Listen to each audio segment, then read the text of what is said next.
Salut tout le monde, c'est Yvan et bienvenue dans cette nouvelle vidéo. Alors aujourd'hui la thématique de la vidéo ça va être les 4 pires erreurs qui vous empêchent de traiter un dégât des eaux.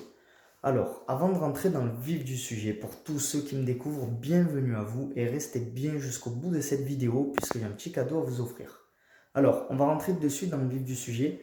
La première pire erreur qui ne vous permet pas de traiter un dégât des eaux correctement, ça va être déjà d'agir sans se former.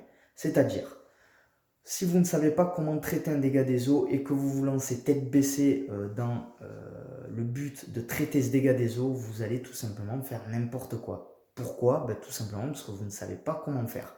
Donc avant de vous lancer là-dedans, il va falloir apprendre les étapes essentielles pour régler un dégât des eaux. Bon, rassurez-vous, dans cette vidéo, je vais vous en dire un petit peu plus sur le sujet. Et à la fin de cette vidéo, je vous offrirai un petit cadeau qui vous permettra de traiter un dégât des eaux et d'ailleurs n'importe quel autre chantier. Mais ça, on y reviendra à la fin de cette vidéo. Donc, ça déjà, c'était la première pire erreur, c'est ne pas se former. La deuxième pire erreur, ça va être de ne pas traiter la source d'humidité en elle-même. Alors celle-là, restez bien parce que c'est l'étape la plus importante de toutes. C'est l'étape numéro 2, c'est localiser la source d'humidité.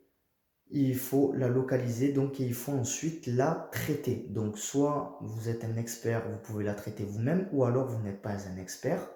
Et là, je vous recommande vraiment de faire traiter la source d'humidité par un expert. Ne le faites pas vous-même parce que tout simplement, l'eau, on ne rigole pas avec ça. L'eau, quoi qu'il arrive, elle fait toujours son chemin. Donc, si vous traitez mal la source d'humidité, l'eau va revenir et c'est un cercle vicieux. Ça va revenir encore, encore et encore et vous ne vous en sortirez pas. Donc, voilà, ça peut venir soit de l'eau qui s'infiltre de l'extérieur quand il pleut, ça peut être une canalisation ou un tuyau qui s'est cassé et de l'eau fuit. Voilà, du coup, ça peut venir de pas mal de raisons, d'où pourquoi il faut localiser la source d'humidité et la traiter. Donc ça, c'était la deuxième étape. La deuxième pire erreur également qui est commise par de nombreuses personnes.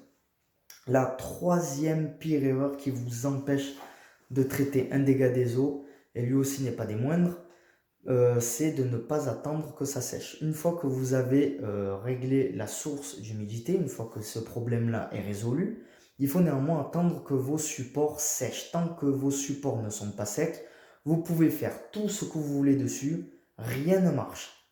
Ça va recloquer, ça va recasser, la tache d'humidité en elle-même va revenir. Vous pouvez mettre tout ce que vous voulez dessus, ça cassera. Vous pouvez l'essayer par vous-même pour les plus sceptiques qui ont du mal à me croire.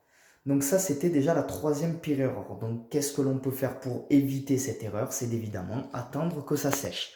Vous pouvez, pour gagner du temps, augmenter le chauffage, mettre des souffleurs thermiques sur du coup la zone humide pour faire sécher ça plus rapidement, mais il faut laisser faire le temps. Ça peut prendre plusieurs jours, plusieurs semaines, voire plusieurs mois.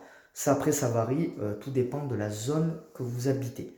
Vous pouvez habiter le nord et il fait froid et il pleut, par exemple, je dis n'importe quoi.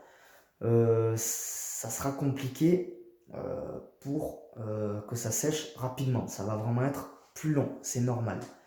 Donc après voilà, rassurez-vous, si ça prend plusieurs semaines, voire plusieurs mois par exemple, les personnes qui habitent à la neige, forcément vous vous doutez bien, enfin voilà, qui habitent dans les montagnes, ce problème-là arrive en plein hiver, en pleine saison où il y a la neige. Forcément, vous vous doutez bien que déjà de tout l'hiver, ça ne va pas sécher, ou du moins très très mal. Donc voilà. Donc ça, c'était la troisième pire erreur. On arrive maintenant à la quatrième et dernière pire erreur, mais juste avant de rentrer dans cette dernière pire erreur, voilà, n'hésitez pas à me laisser en commentaire si vous avez eu des dégâts des eaux, si vous avez essayé de les traiter par vous-même ou si vous rencontrez des problèmes. N'hésitez pas à m'envoyer des commentaires, de me poser des questions, tout ça, voilà. c'était du coup la minute commentaire.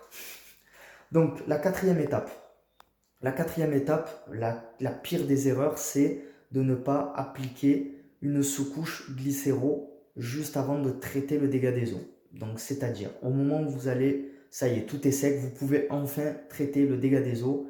Donc une des pires erreurs, ça va être de ne pas utiliser de la peinture, une sous-couche glycéro, pas une peinture glycéro, une sous-couche glycéro.